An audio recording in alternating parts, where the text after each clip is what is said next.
All right, so that was Austin Rohlfing, the lost member of Spicy Roundnet from UMass Amherst, and yeah, he's gonna turn the tables on me maybe in another conversation. So stay tuned for that one. All right, take care. Hey y'all, today I'm talking with Austin Rohlfing. Austin, why don't you tell me a little about yourself? Hey Ben, thanks for having me. Yeah, so I'm Austin Rohlfing. A lot of people know me because I'm on the ARF board. I'm one of the co-founders of Taiwan Roundnet, as well as a co-founder of the ARF. I'm currently at an at-large position on the ARF board. I'm also a member of the Rumble Roundnet team. And yeah, I guess people just kind of know me as one of the guys that's in the Roundnet leadership within Asia. So. Awesome. And just for those who maybe aren't as familiar with ARF, it's the Asian Roundnet Federation. So that is like the continental governing body that's over like Taiwan Roundnet and all the other clubs. Would love to just talk about, just for background, your role getting started at Taiwan Roundnet and then maybe build yourself up from there, because I know ARF is a little bit newer. What was that experience first with Taiwan Roundnet when you got started? How'd you find your community locally? Yeah, so quick background on myself. So I went to school at UMass at the same time like Mike White and those guys were there. They won nationals, and I was there actually, but I actually didn't know Mike White or any of those guys. I started playing Roundnet in 2014, but just like super casually, just somebody had a set and I played it, in the backyard once.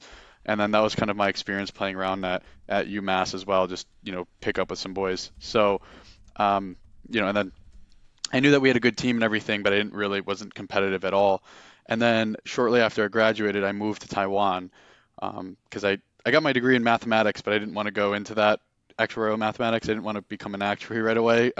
Just seemed kind of boring. So I decided to spend a year in Taiwan teaching English, learning Chinese, just kind of, have an experience. And while I was there, I just had the urge to play Roundnet. I had my old spike ball set, and I was like, you know what? I kind of just want to play. So I found this group that had just started coincidentally about 2 weeks prior, and it's super small. And just to check, this is like 2018 when you went there, right? Like about 5 years ago. Oh yeah, I moved to Taiwan February 2019. 2019. Okay, cool. Yeah. So about a little over 4 years ago now. Nice. Has it been that long? Wow. Okay. Yeah, coming up on almost 5. Yeah. Oh my gosh. Wow. Okay. Time flies. Yeah. So I started playing Roundnet probably around 2020. So my first year is just kind of getting my feet under me, but I decided to stay in Taiwan. I don't know how many details to go back into, but COVID happened. Taiwan didn't have any COVID at all. While the rest of the world was completely shut down, Taiwan had shut down like December 2019. So they had zero COVID for all of 2020. So when everybody else was shut down and caved into their home, in the US, we were still out going to clubs and bars and not wearing masks. So that's kind of when that's kind of what birthed Taiwan Roundnet. So during that time, I grabbed my spike ball set. I kind of met up with these guys, and they were very new. They had one. It's actually kind of a relic of Taiwan Roundnet set. It's an old, like original standard set, and it's actually like it doesn't even have the stationary clips. It's like the ones that slide. I don't know if people I think know it's what like I'm a talking about. 1.0 spike ball set. Yeah. Yeah. I'm trying to find a picture to like overlay here, but Yeah, I don't but have the graphics department. Amir, he's now the president of the ARF, and he's on the board of the IRF. He's Malaysian, but he lives in Taiwan. So he had that set from somebody. I don't know how he got it, but he got it from somebody in Malaysia. He brought it over to Taiwan, and they broke it out one time at their tennis practice because they're all tennis players. And then that's kind of how the group started. And then I joined almost just 2 weeks later, and I had like my new fancy set. So I was like the cool guy, and I had played in a tournament before in the US. So like I was the professional. So we kind of came in, and it was like four of us, and we would just play every Sunday at this park, and it just blew up. Like people would walk by, like, what is that? That's so weird. And then because Taipei is a I don't know, for people who don't know, Taipei is super metropolitan, so it's kind of like a Tokyo or Singapore kind of city. So when you play in a park, there's just so many people walking by. So we were just playing, and then people saw it, and people started inviting their friends, and then we had these two sets, and that was essentially the birth of Taiwan Roundnet. That's kick ass. Yeah. I hope I can say that on this. I don't know what the rules are, but that's great. Tell me a little bit about. I guess you guys did a really good job. You start just like bringing people in, playing in a high density area. I feel like that's akin to a lot of like other cities. Also, like on a smaller scale, a lot of college clubs would maybe like play on like the main quad on campus. And they get a lot of eyeballs. Where does that progress for specifically Taiwan into? Okay, now there are tournaments in Taiwan. Now people are actually training on their own. You maybe did you start getting more than one or two sets besides these like old relics? Like how did you guys navigate those early steps? Yeah, no, great question. So, yeah, that was quite a time. I mean, it was a lot of fun. So, although, so Spikeball had, where do I begin? So, we were doing those meetups and we were definitely like growing and it was just growing super organically. And at a certain point, we're like, wow, we're going to need more than two sets. And to get a Spikeball set out to Taiwan was actually quite a task. I mean, it's rather expensive, just shipping and everything. And a part of that too is like, just people just make less money over in that part of the world, so it's just more expensive for them in general. So we started off with a couple knockoff sets. There's this one called like Bang Ball or something. So we just started playing, and they do the job. When you're not playing competitively, it does the job. So that's kind of what we started with, and then I found us. So Taiwan's actually really small. For those who don't know, it's a really small island. You can drive from the tip of it to the bottom of it in probably 6 hours driving, maybe seven. But it's overall a pretty small island. So we It's found like a New these. Jersey if anyone needs like a U.S. reference. Yeah, I think that's a good. I think like three and a It's half about the same time. Taiwans. I just know because I'm from New York that three and a half Taiwans fit inside the state of New York. So that's the reference. But Gotcha. yeah, so it's a pretty small island. So we found these other small little pockets of players, just from like Instagram, whatever. I mean, when I mean small, I mean like maybe 8 people that just kind of had this sport. They either had a friend in America bring it, or they Mhm. figured it out somehow. And they weren't really doing anything. They were just like kind of playing. And so I took the initiative and to kind of unite everybody and or contact all of them. All these like small. There's only two main groups, and because Taiwan is so small, I was able to go and just meet them. And we kind of all met up and we're just like, hey, let's do a tournament or something because you guys have been playing. We like, why don't we just do a tournament? Let's and yeah, that's kind of how I think it got more organized. We had our first tournament on Halloween. Wow, it's kind of funny because we just had Halloween, but Yeah. Halloween. So that's yeah, 3 years ago. So Halloween 2020 was our first tournament, and it was actually quite successful. And that actually gave like we actually made some money on that. So we used that money to kind of start officially. So we claim that as like our birthday officially of the organization of Taiwan Roundnet. That's awesome. Cool. And yeah, so maybe we can fast forward a bit here. So things go pretty well. That kind of kickstarts maybe a little more formal processes in Taiwan. Let's jump into uh, the birthplace of like maybe not birthplace, but the ARF Cup being like a really big momentous event in ARF history. And if you want to go backwards into like the Asian countries kind of getting together, forming this federation, how that kind of came to be over the following year or two after the birth of Taiwan Roundnet. Yeah, it was actually pretty quickly. So after things went so well in Taiwan, and it was just blowing up at the time. I mean, we were having our regular, so that Sunday meetup at the park, we had end up having to move 3 or 4 times because we were just simply outgrowing the space. I mean, at our peak, we had 80 people coming to Sunday meetups like every Nice. week, and As an aside, you just go up and you can claim the space. No one bothers you. we got lucky that we did find a space, but space is Yeah, a little bit more limited in Taipei, but we did find a especially space in that the just kind of. metro area. Yeah. Yeah, and it's not like the nicest field or anything, but I mean it works, and most of the people that play there are newbies anyway. So, um, yeah, so it just we were taking over the entire park, and it kind of just Mhm. became a thing. I think also part of it's because we're foreigners, people just don't really question it, because like we're kind of the ignorant foreigners, and a lot of us don't speak Chinese, so but so you can kind of get away with some things. But anyway, we had this meetup, and it was just blowing up, and sorry, I lost my train of thought. What did you ask me? Oh, the ARF. Yeah. No So worries. Yeah. um yeah. So shortly after, we're just like, well, we wonder kind of what other Asian countries are doing because like again, Taiwan is so small. And because where Taiwan is located geographically, it's right in the center of Asia. So it's about a 3-hour flight to Tokyo. It's a 3-hour flight to South Korea. It's an hour and a half flight to Hong Kong, and it's like a 2.5, 3 hour flight to the Philippines. So it's just right in the middle, and then yeah, to China it's like an hour as well.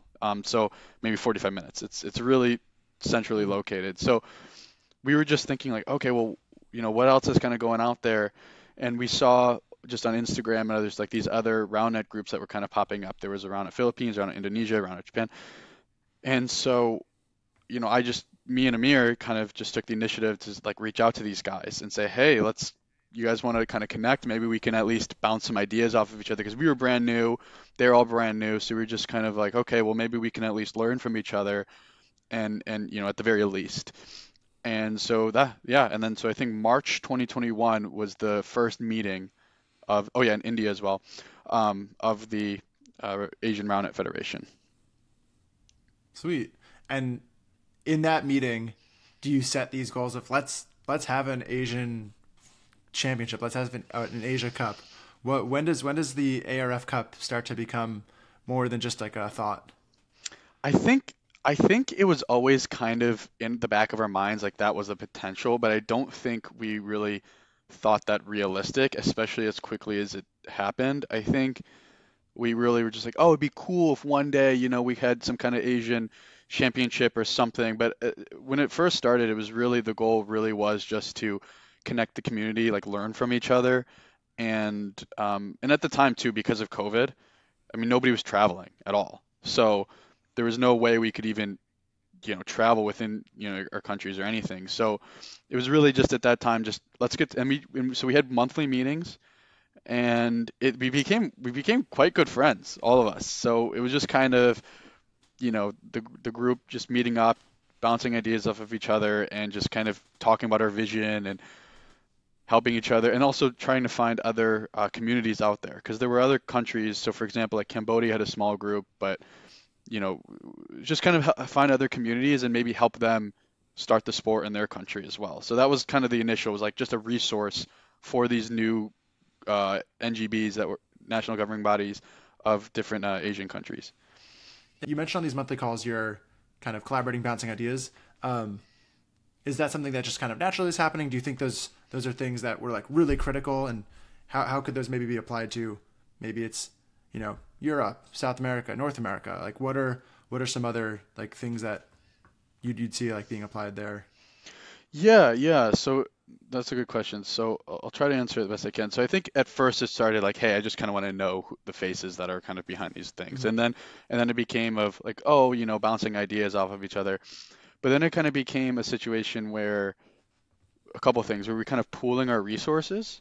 So for example, I'm a software engineer by trade. So that's my main job. So, I'm a technologist, so I have the ability to make a website. So I was kind of able to help, communities. So the main goal became, okay, so Asia is really small. We want to grow the sport here. We want to get more support. So how do we become more legitimate in the eyes of the IRF? That was kind of what I guess was the motivation at that time. And so we kind of pooled our resources. So like, for example, the IRF, one of the requirements is that you need a website. So a lot of these countries, they didn't, so I helped a lot of them make their website. I made the Taiwan Roundnet website. Vic of the Philippines is a physical education teacher. So he teaches Roundnet at his school. So he was critical in helping us, figure out, some ideas on how to promote it in our own countries, in schools. Genta is an event organizer. Like, it's just kind of funny how all of our trades kind of just like complement each other so well. This so is he's like the Avengers kind of coming together. Yeah, that's a great, like the Justice League or something. Yeah, I mean he was Sorry to the DC fans, my bad there. Yeah. So he's an event promoter. So that's his job. So he was like great at organizing and promoting these events, like tournaments and stuff. So sorry, I'm shaking my camera a bit. Yeah, so like it was just kind of, and then Amir's a pilot, so Amir, was able to help us like kind of a lot with like the, the logistical side of things. So we just all complemented each other really, really well.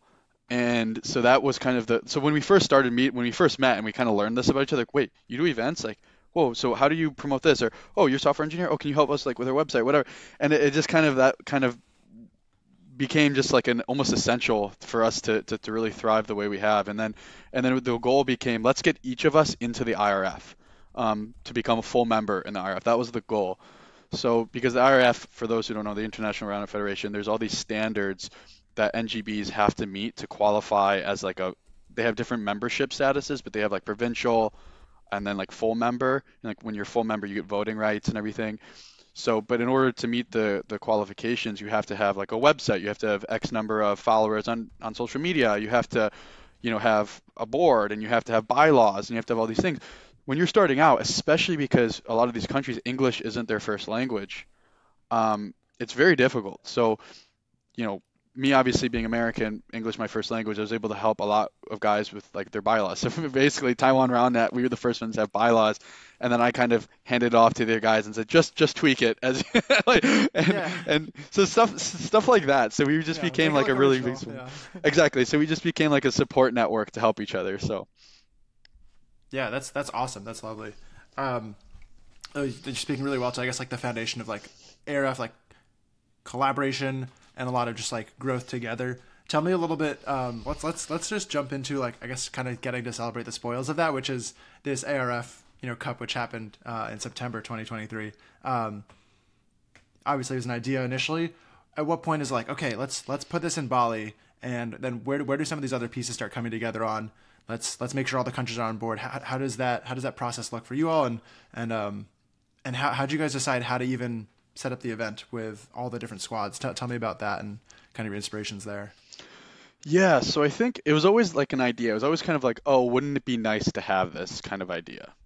I think it became real when I think it became real after Worlds, mostly real after Worlds. Like it was kind of starting. The ball was a little bit rolling before Worlds, but I think Worlds is really the thing that tipped it over, because couple of reasons. So one, I think just COVID stuff. I think and for those who don't know geopolitics, whatever. I mean, COVID in Asia lingered longer than it did in the West, just at least on a travel way. So, for example, like a lot of like Taiwan didn't really even open their borders to tourism until end of 2022. So, yeah, so just travel restraints just kind of made it impossible to plan. Like, so we always had it, were planning, but we're just kind of like, well, when's COVID gonna end? Is it ever gonna end? Like, what's the deal with that? So I think once it ended, I think, towards the middle of 2022 or end of 2022, people were able to travel to Worlds. And so the only countries that actually made it out to Worlds were Taiwan and Japan. The Philippines and Indonesia planned on going, but they had visa issues. I know a lot of people, that was a really, that hit them really hard. They were really excited to go, and it just, yeah. But yeah, unfortunately, for sure. Yeah. So when we went and we saw how awesome it was, like, first of all, shout out to, Roundnet Belgium. That was an amazing event. I mean, I really don't think they could have done it much better. I mean, the venue was great. Everything was great. I was the guy, for those who might not know, I was the guy in crutches the whole time because I'd recently torn my ACL right before that. So if you're like, oh, wait, he looked familiar, it's like, that's because I was the guy in crutches. But anyway, yeah, so we got to experience the Worlds, and the Taiwanese team and the Japanese team, it was the first time they met in person.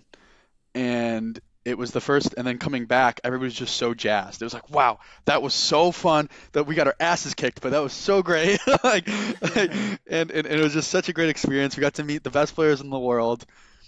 And so that was really, I think, what spurred the motivation, at least, to like, okay, people can travel now. Our players are willing to travel. And, there's a lot of hype in the ARF proved it's just so fun. It's just so fun to do it. Yeah. Yeah. So that was, I think, the thing that finally like, okay, guys, let's actually do this. Nice. Okay. Especially for like the countries that couldn't make it. They're like, all right, like there's too much FOMO here. Like, exactly. Like, we're gonna do an international event. That's great. Yeah. As far as how the event went overall, like, yeah, what was your perspective on the ground? I don't believe you played. I know you were like doing some commentary, helping out with some of the pieces. Maybe tell me a little bit more about some of the role you played in that, and how some of the other like big picture pieces came together. Obviously, you mentioned everyone's got all these talents, and I'm sure there's even more people contributing now. So we probably can't like do like a whole rundown of that, but more so just, how did the event look overall? Yeah. So I'll be completely honest. So for anybody who's ever organized a tournament, I mean, how stressful sometimes it can be, right? And now multiply that by like 10 because you've got all these other factors like people traveling, finding accommodation. It's just there's just so many other factors involved. Especially, because there's also like people coming in for tourism and whatnot. So it was definitely a huge event planning wise. There was just so many things to figure out, but we we ended up dumping most of it. So Roundnet Indo okay, so before I get sidetracked, the reason we picked Indonesia specifically, a couple reasons. So one, Bali is just, I don't know if anybody listening has ever been to Bali, but Bali is a paradise. It's beautiful. It's yeah, it's also super cheap. That was the other thing. It's like really cheap. So to keep the Roundnet community still don't have a lot of money. So that was the number one priority is to kind of keep it more most affordable. So, and then on top of that, just Roundnet Indonesia, they weren't able to go to Worlds and partly because of visa issues. So those countries like Indonesia, the Philippines, have a really hard time going to countries like Taiwan or Japan because of visa issues. But people from Taiwan and Japan have no problem going to Bali or the Philippines. So it was like, okay, that's just kind of a no-brainer. We're not going to let these guys get screwed again on visa issues. So let's just kind of keep it there. Everything's cheap. And then Genta on top of that is an event promoter, so is gonna do a good job. He was also like super motivated. He from the get go, he's like, guys, I want to do this. Like, give it to me. Like these are his words. These are his words. The IRF Worlds was crap compared to what I want to do. and I was like, all right. I mean, they set the standard high, but all right, Genta, like let's just see what you got. And the thing with Genta too is that his English isn't that great. So fortunately, Amir speaks his language, so they're able to communicate. He speaks okay English, but it's often you're not actually sure what he's talking about. So, for all you know, it could be one thing over the other, and there's a lot of miscommunication. So we didn't really know like totally what to like expect. this really big event, you're like, oh, is this getting lost in translation? Exactly. Maybe he's like, I'm gonna do my best, not I'm going to do the best. Right. Exactly. like we don't. Yeah. Exactly. Like we were just like, okay, we're not really sure what to expect, but I can interject and just say I know there was like a lot of really cool signage around like the area promoting the event. So not to like talk down to like Worlds, but there's definitely lots of levels to still grow like the event game, and it seemed like the ARF Cup was pretty sick with a lot of the elements that you guys focused on. Yeah, I will say this within. Yeah. Sorry, I will say this within Indonesia, the promotion was amazing. The only issue with that is because of the lack of English, it was like the rest of the world didn't necessarily know. But when you go into Indonesia and you get off the airplane in Bali and you're in the airport, there are signs in the airport that are like, welcome players of the Asian Roundnet Federation. Like, you're just like, what? You're like, is this like the Olympics or something? Like, what the heck? So it was really, so within Asia or within Indonesia, Genta did a fantastic job promoting the event. I mean, we were on billboards. It was awesome. It was way more than I think anybody expected. But sorry, getting more focused onto your question. So the leading up to it, a lot of planning went into it. For those who've planned any kind of event, just think of that, but times 10. And then, but most of it was Roundnet Indonesia. So just shout out to Roundnet Indonesia. They were the host country, so they took it in stride, and they said, we're gonna do this, guys. We just need help with the Roundnet stuff, like as far as standards, regulation, equipment, those things. But everything else around it, accommodation, promotion, live streams, whatever, they took care of all of that. And that really is kind of their role. They are the host, and I don't know exactly how ARF maybe came into the picture, but it's like ARF should be doing the Roundnet stuff. Like ARF should be doing, if it's like the seeding for the tournament, like Indonesia shouldn't be like, all right, we're the top seeds, like we got it, or something like that. And I think for Worlds, just as an anecdote here, there are upsides here, but maybe confusion where Frey Eskens is on the board of the IRF and also like one of the leading people at Roundnet Belgium, so that was a good thing for synergy. But as far as like the roles he played, some of them were host roles, but some of them were also like tournament running roles. Whereas for Worlds in 2024 being in London or London adjacent, British Roundnet should do all this host stuff, but it doesn't mean that British Roundnet needs to like feel like they're on an island by themselves. The IRF, I think, is doing a lot of work. They have like a rankings committee to help out with stuff they're working on, officiating, things like that. So I think the way you guys did this for the Asian Roundnet Federation Cup is pretty similar to what the IRF is doing, I think, for Worlds moving forward, which sounds about right to me. Division of labor. There's already enough work to do in the hosting side that you shouldn't just like dump people off at the and say good luck, have fun. Yeah, I think when it comes to like Roundnet events or Roundnet tournaments, I mean the ARF, we are the experts, right? So I think it's up to us to set the standard. And then once we have the standards, like these are the requirements, like you need to make sure the nets are this far apart. We need a field of this quality, blah blah blah blah. We once we kind of set the standards, we can hand it off as like a template to the Absolutely. host country, and then they can just do everything else as much as they want. And I think that really helped a lot because it actually really worked out perfectly because Roundnet Indonesia, they're more, how do I say this? They're not necessarily known for their competitive players. And that's not a shot at them. They aren't the best players. That's okay. Yeah, Yeah. yeah. Like I think in Asia, obviously, I think people would rank Taiwan as like the best as far as like competitive, and then probably the Philippines. But they're really good at getting new players and promoting it. So I think having the ARF kind of set the competitive standard, and then having Roundnet Indonesia use their strengths. I mean, they had a whole team. They had a whole team of people and they're not from. And just for perspective, their team is in Jakarta. It's not in Bali. So I think it's like a 2-hour flight from Jakarta. So they flew. So people are probably wondering, how do you guys afford all this? So Genta, like just being in his position, he was able to get all these sponsorships. So these sponsors were helping, pay for a lot of things. So, and he also, the ARF contributed and Rumble Roundnet contributed as well. But there's a lot of sponsorship, so he had some money to work with. So he was able to bring down his team, and obviously the costs in Indonesia are cheaper, but he's able to bring a whole team of people, and their job, he had a whole team. You're just doing this event, like you're organizing this event. Where I think at Worlds there's obviously like the spike ball crew was there, and they did a great job. But I think a lot of it, like, you had kind of players, like for example, the IRF board members were the ones doing a lot of the labor, where I think he had like paid laborers, if that makes sense, to kind of do like you guys are the equipment like people. You're Indonesia is doing like more of the facilitation. Right. Yeah. Right. Whether it's the ARF or Roundnet Indonesia, definitely having someone do those tasks, and knowing that those are the people doing the tasks. So if you have questions, you could be like, hey, like this person is in charge of replacing your net if something is loose, or if you need an extra ball, they got you.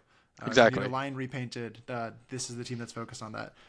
Like you said, I think when you say like multiply it by 10 for complexity, I think sometimes bigger events kind of like even get bigger than that. Like you kind of have to like exponentiate how much harder it gets because the complexity scales like at a really gross way where you have to have pretty clearly defined roles, manage the events. Not worried about talking about like how to run events while exactly here, but that's awesome to hear that specifically for the ARF Cup. And a unique challenge too. There's a lot of attention. Yeah. Sorry. But a unique challenge too that I think Asia faces that a lot of countries in Europe and the US don't necessarily face is the language barrier. Because obviously in the US everybody speaks English. In Europe, English is pretty prevalent. But in Asia, like the Japanese team, for example, almost none of them speak English.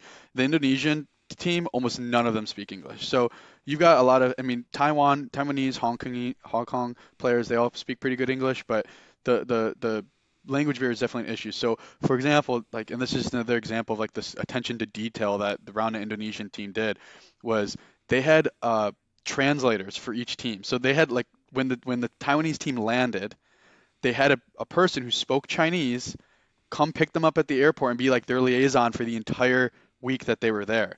This person followed them around, gave them recommendations, helped translate. And same thing with the Japanese team. Same thing. They had a Japanese speaker. It was crazy. We were just like, what? This is like our designated. They had a lanyard with like a official badge on it. Like, this is your officer. And it was just such a well organized event. And then when it came down to like execution, the ARF board, when we had our meetings like the night before the event or whatever, we were able to like, hey, can we tweak this? Can we move this tent over there?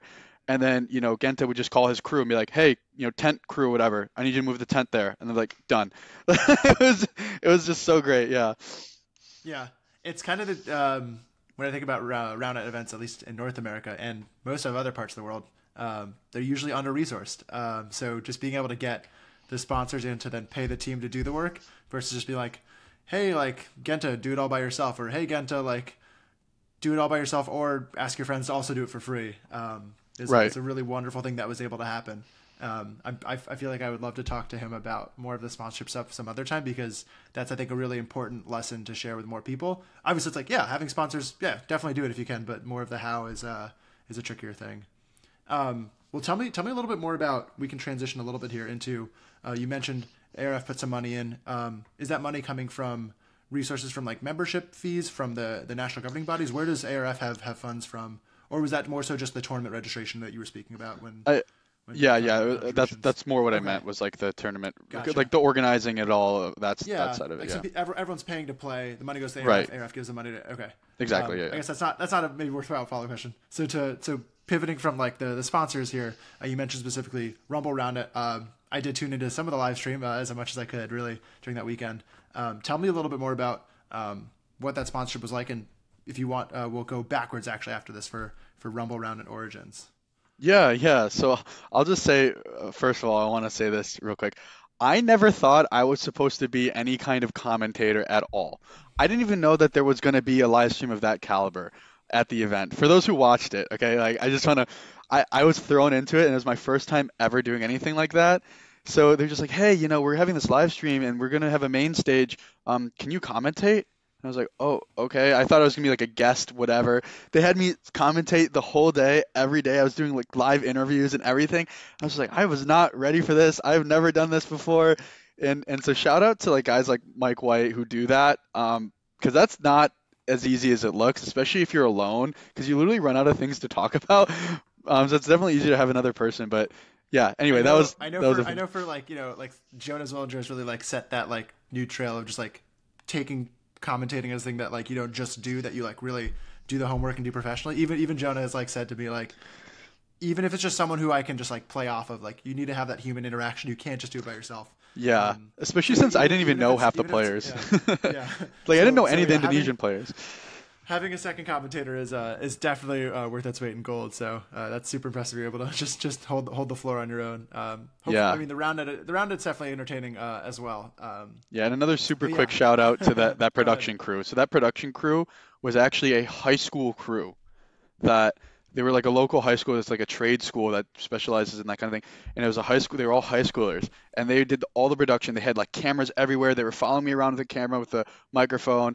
Just so shout out to them. I can't, gosh, I'm sorry guys, I can't remember the name of your company, but Roundnet Indonesia, shout out to you guys for getting them. They were great. So Nice.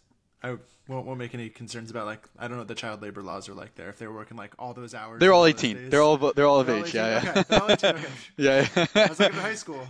Yeah. It was a 4-day tournament too, so it's like I some people at a certain age in different parts of the world, like you can start working like some number of hours, Oh yeah. Like, you can work like you work like a little side job. Like I like did like assistant teaching or something, or like I did like refereeing like when I was like middle school, high school age, where it was like I can do an hour or two, but I definitely couldn't have done like 4 days of like a full tournament of like. Yeah, no, they were like 18, 19. They were like maybe just post high school or something like that. Got it. Okay. Cool. Yeah. Yeah. That's killer. I guess just like it's hard. It's like you said, there's so many people that were chipping in. It's hard to like shout out all of them, but like just generally for that was put in by Genta and like the whole ARF and Indonesia crew is killer. The ARF Cup was sponsored by Rumble Roundnet, and you mentioned the very beginning for Taiwan. There's like no sets. Maybe you got this bang ball set. It's very expensive to bring a spike ball set over. So around what time did these Rumble nets start showing up, and how did you find out about them? Yeah. Okay, let me tell the origin story. So basically, what happened was when Taiwan Roundnet and the Asian Roundnet community first started being formed, you obviously need equipment for people to play on. And that was actually one of the biggest barriers to growth, especially during like the whole COVID era with, the supply chain issues and whatnot. So basically we started off probably as most people did, is we were all spike ball ambassadors. And we were all just kind of using, so I was in contact with Joel Graham over at Spikeball, and he was really good to work with, and he helped us out a lot to get us the equipment to help us start. And we were Taiwan Roundnet was an SOA, right? Spikeball SAO, Spikeball, yeah, SAO, Spikeball Ambassador Organization, and all this stuff. So we kind of got our initial equipment that way. However, the Spikeball made it pretty clear that the deal. So we were Spike. So to answer the question, we were Spikeball ambassadors, like super kind of. So like we had like special agreements to kind of subsidize the shipping costs and whatnot. But that was pretty evident that that was going to run out because Spikeball, frankly, and they made this very clear, like they were losing money doing that. So it just wasn't sustainable for them. So like no animosity towards them. It's just they just couldn't meet the demand that was in Asia. So that became so at first, everybody was using the Spikeball stuff just like the rest of the world. But once that kind of started, that relationship started running out basically because and Spikeball was unable to kind of meet that demand. We had to have something fill the void. And also too, like I mentioned before, just Asia in general, it's not America, it's not Europe. People make a lot less money. They live off a lot less. So, even a $100 spike ball set without shipping is a lot of money out in Asia, especially, in the Southeast Asian countries like the Philippines or Indonesia. So, and then you throw in the shipping cost, which almost doubled that. So it became like this real premium. So if you had a spike ball pro set, you were just like, whoa, you got like money or something.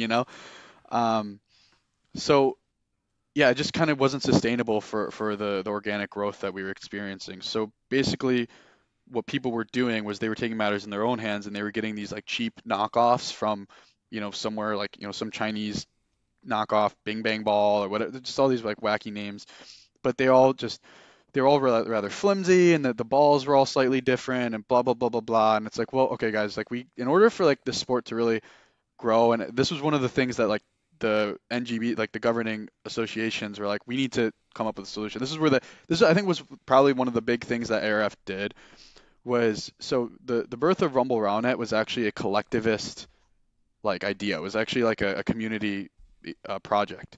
So we kind of just got together and like, guys, like because everybody was facing this problem in Japan and Yeah. Taiwan we were all just like, yeah, like the Philippines apparently they had to send like 4 packages just to get one. It was like because of just logistics stuff. So anyway, it was a tough challenge. So we were kind of just like, guys, like we're in the manufacturing part of the world. Like I mean, this is just plastic. I mean, can't we just make our own and then just we can at least standardize it, and then on top of that we can cut the margins as thin as possible to make it affordable to people. And so that it was born out of that basically. So we had obviously we have everybody and we pooled all our resources, and obviously all of us having different skills and different connections, we were able to just kind of source. So Rumble Roundnet's actually kind of a community brand. There isn't really like one owner per se, but we kind of share so everybody, so like from Hong Kong, like there's different branches. So there's like Hong Kong Rumble, there's Rumble Hong Kong, Rumble Philippines, Rumble Taiwan, Rumble Indonesia, and the basically because at the same time too, like anybody who started any organization, they also know this, that when you start an organization, you also kind of become that area's spike or equipment dealer essentially. So we were already doing that, right, with Spikeball, like just to provide equipment for our NGB to thrive. Sure. So we just said, like, guys, we're already doing this, like the sales aspect of this. There's obviously like no conflict of interest here. If we all just agree to like just switch to another brand so that we can like support it, then we should just do that. So that's kind of what we agreed on. And Rumble Roundnet was the birth of that. Specifically on like the word Rumble, how did you guys land on that one? Yeah, so that was actually whose idea was that? I think that was Mike's idea, the current president of Taiwan Roundnet, because we used to do these things. So we used to do these things called Roundnet Rumbles, where we'd have the different clubs within Taiwan. It was almost like a dual meet or like a scrimmage, where the different clubs would just meet up at the park, and we would just do like your 5 best teams versus our 5 best teams. And like that was actually like the start of the squad kind of thing. Like we were doing that way before even Worlds, and we called them Roundnet Rumbles, and it was like we kind of made it like a fun little zany thing where we just like show up and we're just like wearing sunglasses and we're like eyeing them down and stuff, and yeah, and so we That's just hysterical. yeah, so that's kind of where the idea came from. So was this so it was Halloween 2020 was like the first tournament in Taiwan. I'm trying to date this because I love going on the history. How long ago did that happen? The Roundnet Rumble or the Yeah, when were the first Roundnet Rumbles? shortly after that. I mean, probably yeah, 20. Like early 21. Yeah, early 21. And for perspective too, for those who don't know, Taiwan is a tropical climate, so it's we can play year round. So we just yeah, that's what we did. Cool. That's gonna go. I mean, as an aside, that'll have to go into my notes about like just the history of squad roundnet tournaments because, yeah, there's a lot. There's a lot of different kinds of them. But that was just 5 teams. You just match up your teams like any like net sport like Worlds was, and just you score a point for your squad to win the match. Yeah, and it was just Straight up. 5v5 and Nice. like and or we did one that was actually this was like the best day of my life. Like we did so my buddy Nico who helped start Taiwan Roundnet with us.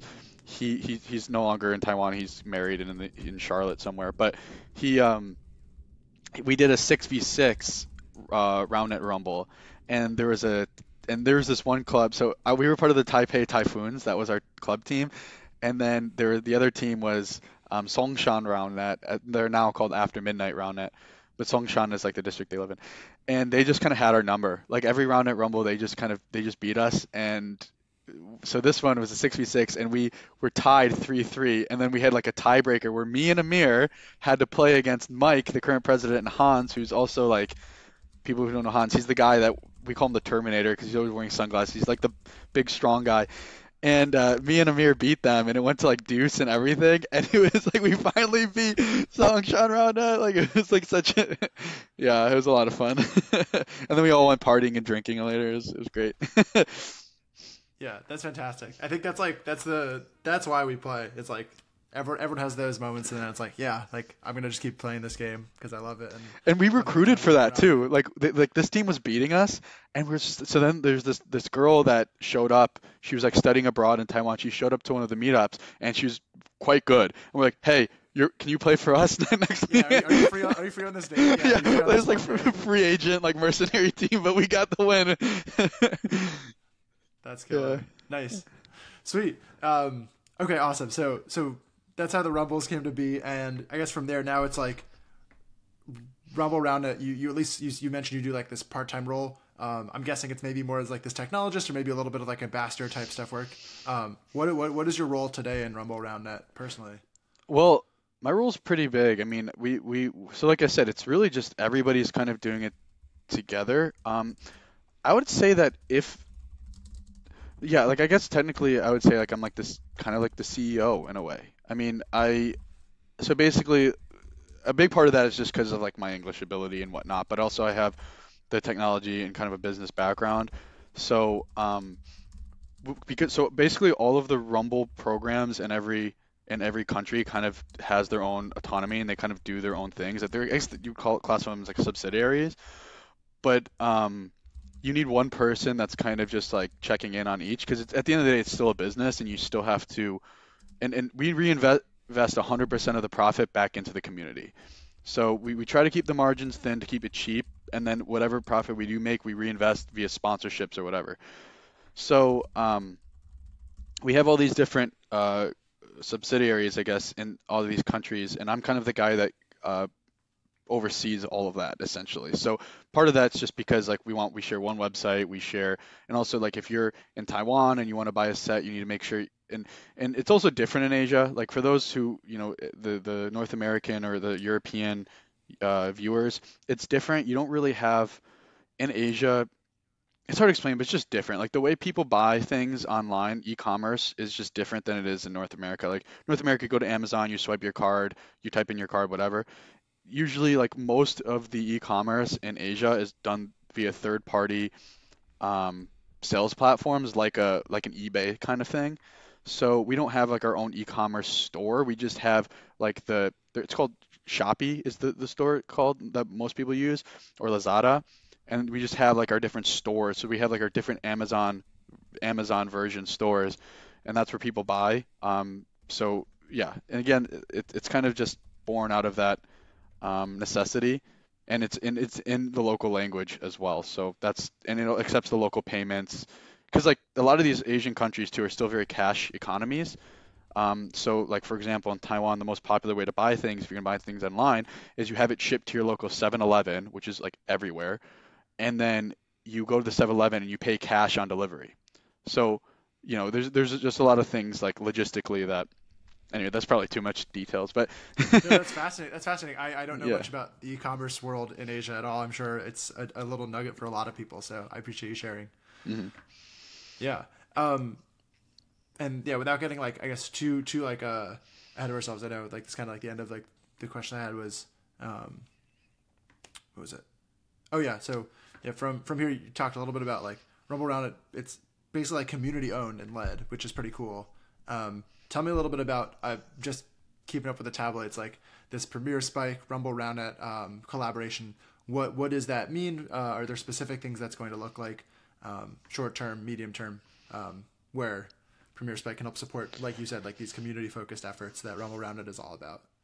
Yeah, so Rumble Roundnet's mission is to provide affordable, high quality equipment that you can be played at a competitive level to all players to promote the sport. That's the mission statement, is to provide this high quality, affordable equipment so we can grow the sport. Um, and that being said, it's done a great job doing that. And the sets are great. I would say for those who know, it's basically a pro set. It's basically a pro set. The legs are slightly different, but they're still quite good because there's a new version of the legs. But it's basically a pro set, but it's like half the price.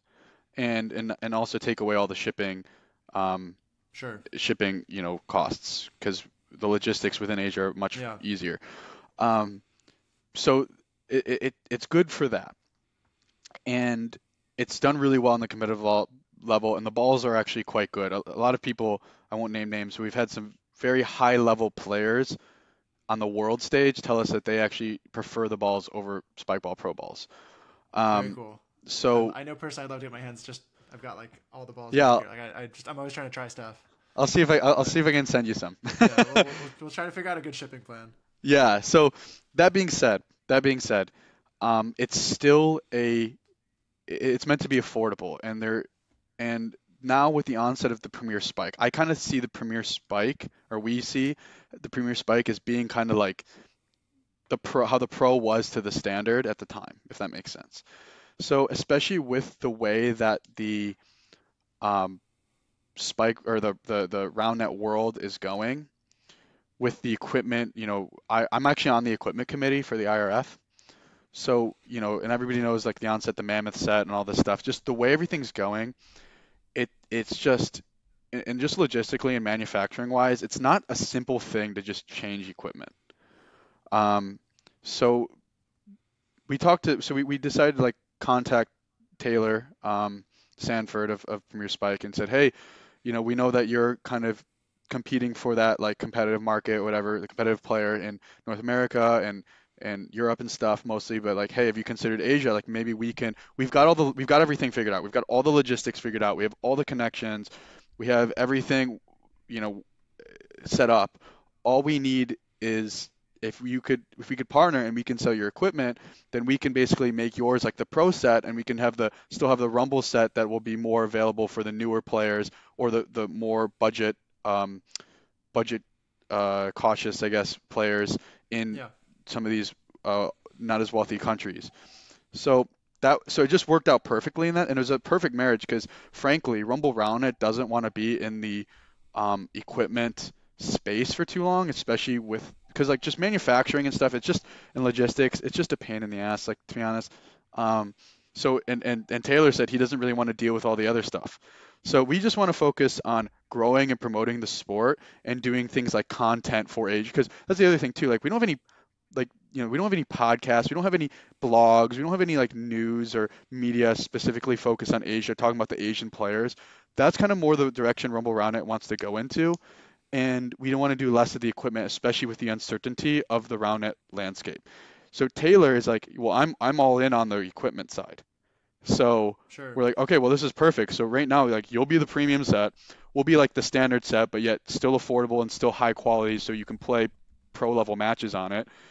Yeah. And like, we'll be like the budget friendly one. You'll be the premium one. We'll use you for all of our like major tournaments and stuff.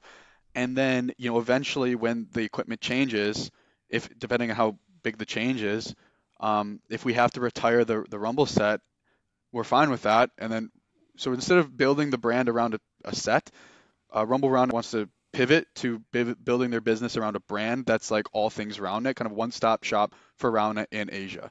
And then that's kind of where Premier Spike Cool. fit into that, and it was just a perfect marriage. So That explains a lot of like the direction where it was like, oh, like I would see it as competitors potentially. Oh no, like this is the path that you're now on. right. Yeah, the idea of being everything to everyone for Roundnet Asia is definitely good. Also sounds maybe challenging because it just means there's always more things to do versus being like singularly focused on just equipment or just content or whatever it may be. Yeah, and the reason for that too is like we've already kind of been doing that. Like I said, our network, we have people in every single like Yeah, the department. So community is tight knit. You maybe just aren't doing them externally, yeah, like yeah, doing it in like a way that's facing new people, right? Where you're bringing in people at the park, but you're not bringing in people on TikTok or socials. right. That's So perfect.